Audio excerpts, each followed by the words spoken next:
described as a wise and frugal government, which shall restrain men from injuring one another, shall leave them otherwise free to regulate their own pursuits of industry and improvement, and shall not take from the mouth of labor the bread it has earned. Well, Barack Obama and his acolytes have run up more publicly held debt in the last 19 months than the total borrowed by every American president from George Washington to Ronald Reagan combined. For the first time in history, the full faith and credit of the United States is in imminent danger, undermining our nation's very security because, as we all know, you cannot provide for the common defense if you cannot pay for it. They've squandered our families' earnings to bail out failed corporations, paying out huge bonuses to the very people who created the mess on Wall Street in the first place. They've seized control of our health care decisions, our automobile manufacturers and dealers, the student loan industry, financial service companies. They've refused to enforce our immigration laws, and when individual states have tried to fill the breach, they actually filed a formal complaint against a sovereign American state with the United Nations. And when Americans across our country have stood up to protest, they've been called un-American by Nancy Pelosi, they've been called evil mongers by Harry Reid, and they've been called potential domestic terrorists by the Department of Homeland Security. But you know, this isn't happening in a vacuum. Something is stirring across our nation, something that we haven't seen in many decades, something that the Obama left does not understand and cannot possibly comprehend. It is called the American spirit, and it's back.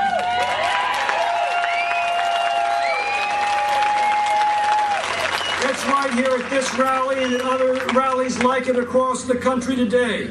It's in every town hall, forum, and taxpayer rally across our nation. It has appeared every time our freedom has been threatened, and it is now returned in our own time. You know, John Fund of the Wall Street Journal tells the story of Major Pitcairn, the commander of the British regiment that attacked Lexington and Concord, thinking there wouldn't be any American resistance. Instead, the American people rose up and utterly decimated his troops. At one point during the battle, he turned to his second in command and shouted, "My God, where did all of these people come from?" John then goes on to recount being in Boston, where Major Pitcairn's regiment began its march that day for the final debate in the Massachusetts Senate race. Now, there was a huge crowd of Tea Party activists on one side and a much smaller group of purple-shirted SEIU demonstrators on the other. John decided to roam the purple-shirted side of the street, and as he circulated in that group that was completely outnumbered by the Tea Party activists, he overheard one of the SEIU organizers say to another, "My God, where did all of these people come from?"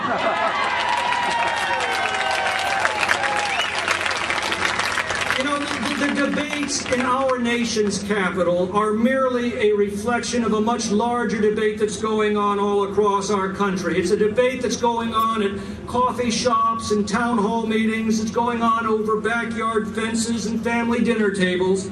And it is that debate that will determine the fate of our nation for generations to come. Many times a day I'm asked a simple question by folks who've never been involved in politics, who've never even attended a public meeting, but who sense their country's in danger and who are rising to meet that danger. And the question is always the same: what can I do? Well, there's only one answer to that question. It was first given by the great abolition leader, Frederick Douglass, to a young protege who posed that question to him. Douglass answered with these three words: agitate, agitate, agitate. There is only one way to meet the danger to our freedom that has sprung up amongst us, and that is to rally our friends, and our Pelosi and Reid won't listen. Well, that's true. What did you expect?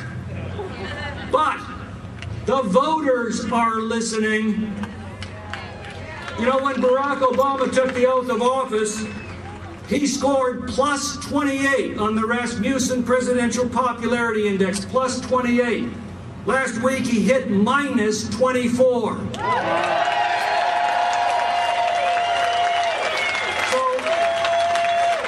So you see, the Obama left might have supermajorities in both houses of Congress. They might have the most left-wing president in the history of our country. They might have most of the media and all of the union bosses, but they have lost the American people.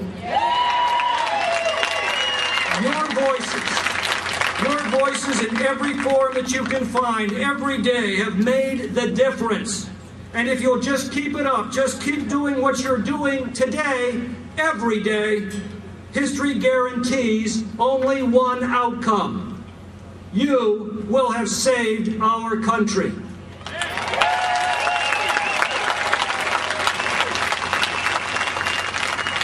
People say, well, how can we trust the Republicans? After all, when the American people entrusted the Republicans to reduce spending, pay down the debt, lift the burdens off of our economy, and secure our borders, a Republican president and a Republican Congress did exactly the opposite.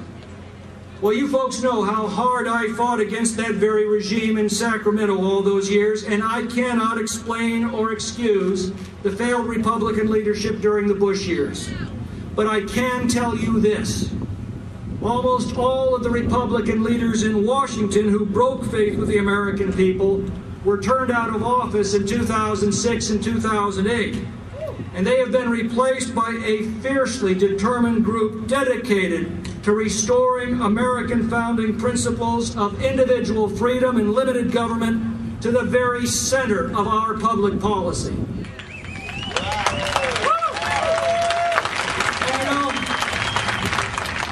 We all know how to revive the economy. We've done so many times before.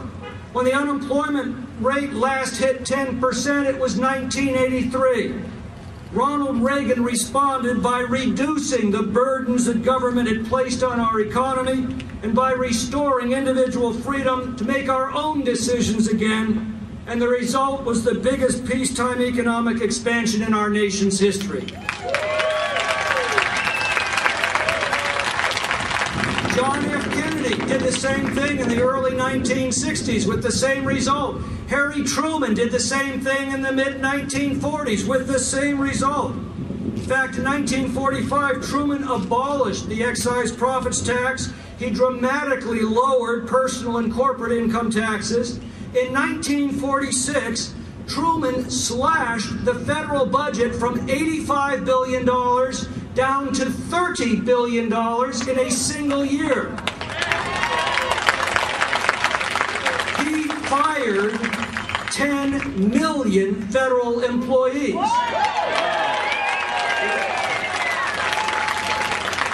It was called war demobilization. Well, the Keynesians at the time predicted it would produce a second Great Depression with unemployment rates at 25%. Instead, we had a post-war economic boom that produced unprecedented prosperity for America's middle class and exactly the opposite policies of what Barack Obama and his friends are doing today to our country. The new House Republicans stand ready to repeal Obama's takeover of our health care system and to restore to every American the means and the freedom to choose the health plan that best meets their own family's needs.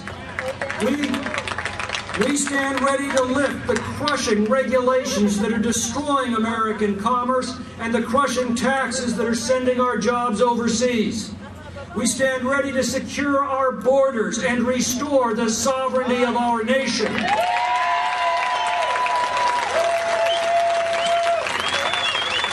We stand ready to free America's vast energy resources and restore abundance as the central tenet of our nation's energy policy.